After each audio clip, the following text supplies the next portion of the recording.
তো গাইজ আজকে দীঘার দ্বিতীয় দিন, তাই আজকে চলে আসলাম মোহনা পার্কে। তারপরে গাইজ টোটোয় করে চলে গেলাম পুদিনা পাতার শরবত খেতে।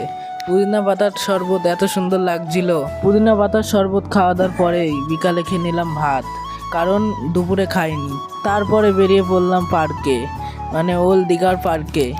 ওল্ড দীঘার পার্কে এত সুন্দর লাগছিল গাইজ, কত সুন্দর লাইট মাইট লাগিয়েছে। দেখো আর দেখো, এদিকে দাবা সাজিয়েছে, দাবাটা কি সুন্দর লাগছিল। এদিকে সাদা, এদিকে কালো, আর এদিকে দেখো কত সুন্দর লাইট মাইট। তো গাইজ ওল্ড দীঘার পার্কটা এত সুন্দর লাগছিল, আর অনেক অনেক রকমের জিনিস বসানো। তারপরে ঘুরতে ঘুরতে রাত হয়ে গেল। আর এদিকে দেখো লাভ দীঘা লেখা আছে। আর এদিকে দেখো আমি এদিকে ডন মারার মতন গাছের একটি ডন মেরে নিলাম।